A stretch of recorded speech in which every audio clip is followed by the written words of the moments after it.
अस्सलाम वालेकुम प्यारे बच्चों। इस पढ़ान रास्ते चलने के कायदे ये पढ़ो अस रात अड़ाना युस ये सबक यह 4वीं जमात उर्दू अख सबक तो आज अस पढ़न पेज नंबर 53 तो अमुक अड़ाना सबक रोजा अस पढ़ने यह पढ़ो अस तो यम जैसे लिखित आज पढ़न यम पे तुम थो ख्याल। तो कहीं कहीं सड़क पर सियाह और सफ़ेद खत खींचे हुए होते हैं, इससे ज़ेब्रा क्रॉसिंग कहते हैं।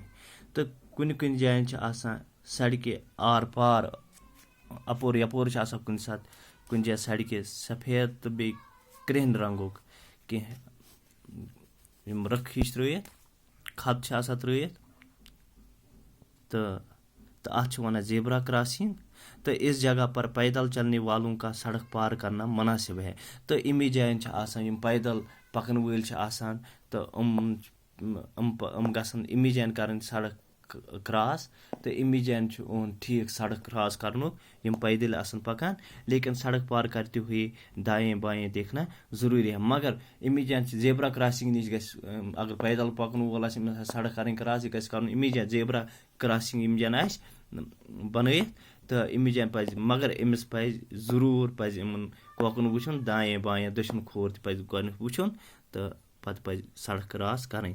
एक ही सड़क होने की सूरत में सड़क के बीचों बीच सफ़ेद लकीर खींची हुई होती है। तो इस वुचा अगर अकी सड़क आस तो अत एक सड़क ये अकी सड़क आस कुन साथ अत सड़क मंजस सड़क क्या सफ़ेद लकीर थी। तो इसका मतलब ये है कि बाएं तरफ की आधी सड़क जाने वाली गाड़ियों के लिए जबकि दाएं तरफ की आधी सड़क आने वाली गाड़ियों के। तो इमो मतलब तुम वुचा सड़क जहज बनत अत लकीर त्रित मज सफ़ेद लकीर इमो सफ़ेद रंग लकीर इमो मतलब गो यम हसा खोड़ तरफ अड़ सड़क यह गो गसन योर गसन गाड़ तुम गसन खोड़ तरफ तो दाएं दक्षिण तरफ मतलब दक्षिण तरफ अज गाड़ तुम इन दक्षिण तरफ। तो यह दक्षिण तरफ सड़क गई इन वाजिन गाड़ियों खतर तो खोड़ तरफ सड़क गई गसन वाजी गाड़ियों खतर। सड़कों के किनारे नस्ब बोर्डों पर कुछ निशानात लगे हुए होते हैं। इस वुचा सड़कें सड़क हंदिस किनारस पे सड़कन पे कुन जान लगित कह बोर्ड लगित तुम पे निशान तो इनके मतलब और मायने खूब याद रखिएगा। तो अमिक मतलब तो मायने थो तुम याद बह वन यम जायन तो तुम थो याद अमिक मतलब तो मायने क्या निशान हमें।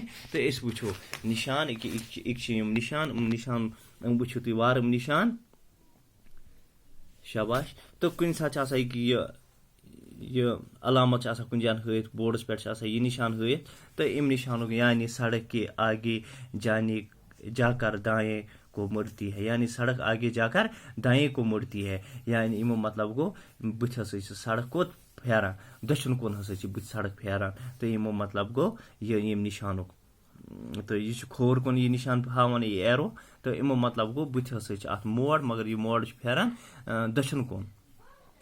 तो यम जज ब्या निशान यह खोर कुन हावन यह एरो तो इमो मतलब गो सड़क के बाएं तरफ मुड़ने की अलामत है। इमो मतलब गो ये अलामत निशान इमो मतलब गो सड़क हसा बुथ कोकन फेरान खोर कुन। तो कुन जान ये निशान सड़क पे हथ बोर्डस पे तो आगे चौराहा है गाड़ी की रफ्तार इमो मतलब गो बुथ हसा चोत यानी बुथ हसा चोर वत रलान पान वन तो इम जान हसा गाड़ी रफ्तार करें कम। तो कुन सा ये निशान मतलब गो आगे रास्ता टीढ़ा है तो बुथ हसा यह हुल रास्ता मान मोड़ बुथ। तो कुन सा यम निशान इमो मतलब गो आगे सड़क आगे जाकर ना हमवार है यह प्लेन सड़क कह अत दब वब अत बुथ। तो इमो मतलब गो आगे सड़क जाकर ना हमवार है यह प्लेन कह बुथ सड़क। तो कुन जान ये निशान इमो मतलब गो रफ्तार कम कीजिए यानी गाड़ी रफ्तार करियो कम। आगे स्कूल है तो बुथ हसा स्कूल तो गाड़ी रफ्तार करियो कम। तो कुन सा ये इमो मतलब गो आगे रेलवे फाटक है तो ये बुथ कन रेलवे फाटक। तो ट्रैफिक के इन उसूलों पर अमल किया जाए तो हादसे बहुत कम होंगे। अगर उन उसूलों पे ही अमल करना तो हादसे तो ज़्यादा कहीं एक्सीडेंट तो गसन कहीं और जान व माल दोनों महफूज रह सकते हैं। तो जान तो माल तो रोजान महफूज, चाहे सड़क पर ट्रैफिक ज़्यादा ही क्यों न हो। अगर वारिया थी आस मगर अगर इस करो कमन पे यमन ट्रैफिक उसूलन पे पको इस अमल करो तो हादसे तो गसन कम। तो सोन जान व माल सोन जान तो रोज महफूज। तो अगर कोता ट्रैफिक ते आस मगर क्या सोन जान व माल रोज महफूज। मगर क्या शरत ये कि अस करो यमन ट्रैफिक उसूल ट्रैफिक कानून तो अमन पे करो अमल।